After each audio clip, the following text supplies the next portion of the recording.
Aeneas and some men headed for the city of Carthage, carrying gifts for Queen Dido, who ruled over the whole region. The first time the Trojan leader and the queen saw each other, both were blown away by each other's beauty. Dido was gorgeous, and Aeneas was the son of Venus and the charming Aeschylus, whose build and features were exceptionally alluring. The goddess Venus kept an eye on everything, worrying about her beloved son's fate, as Carthage was patronized by the goddess Juno, and she was a Trojan enemy. She asked her other son Cupid, the god of passion, for help. He was to disguise himself as Asanius, Aeneas' son, making sure that the queen fell in love with his half-brother. Dido and Aeneas had much in common. Both were descendants of powerful royal families and widows of partners who had been brutally murdered.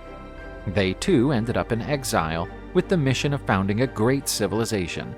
Carthage was already growing rapidly, but Aeneas' new city was only a far-off dream. Aeneas was extremely proud to present his son Asanius to the queen. Dido expressed her affection for the boy and asked him for a hug. Cupid, in disguise, seized the opportunity to strike the queen of Carthage with one of his golden arrows, sparking in her a passionate desire for Aeneas. Throughout the night, the queen could not stop thinking about the handsome host from distant lands, but she had made a vow not to get involved with any other man following her husband's death. The following day, Dido invited Aeneas to go hunting. While the queen looked delicate, she was an accomplished archer and impressed Aeneas with her accuracy. However, heavy rain led the pair to seek shelter from the storm, and they took refuge in a nearby cave. Far from everyone's eyes, Queen Dido declared her passion for the Trojan prince. Aeneas eventually surrendered to the seductive power of that beautiful woman. Aeneas and Dido started to foster a stealthy love affair, but this affair did not evade the watchful eye of the goddess Juno. Juno went to Venus and suggested bringing an end to the hostilities between her and the son of the goddess of love. As a way of sealing this pact, she proposed that Dido, her protege, and Aeneas join forces in a powerful alliance. But Venus was suspicious, as Juno was not renowned for being forgiving. Aeneas and Dido began to live as a couple. While Dido reigned, Aeneas assisted her by managing her partner's kingdom. But the contemptible goddess Fame spread rumors about the couple's union throughout Libya. The gossip reached King Iarbas, who had been rejected by Dido on the grounds that she would never marry another man again. He had built several temples to Jupiter and knew that the god owed him a debt of gratitude. He called for the supreme god to drive Aeneas from those lands. Mercury, the messenger god, went at Jupiter's behest to deliver the message from the Olympian lord.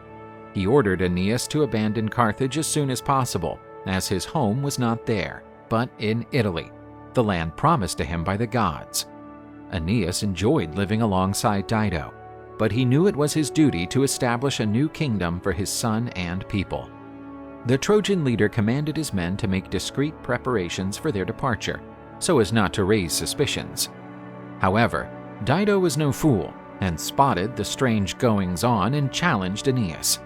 The queen felt betrayed by him, who planned to run away in hiding after being welcomed by her and acting as if he were her husband. But Aeneas was not swayed by Dido's words, as he had made up his mind to leave for Italy. Aeneas left to help his men finish their preparations, leaving the heartbroken queen behind. Dido ordered a great pyre to be built, as she was about to perform a ritual that would make her get over the love she felt for the treacherous Trojan. Dido proceeded to toss all the belongings she had given to Aeneas into the flames on a platform.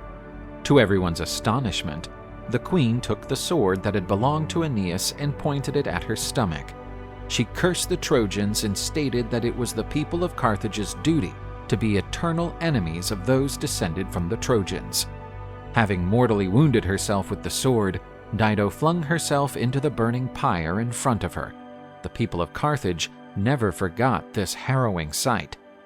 Aeneas and his fleet could even see the great pyre illuminating the night, while hearing the cries of commotion from the Carthaginian people. Aeneas was now heading back to Italy, but he still had to pay a toll in misfortunes for his reckless actions.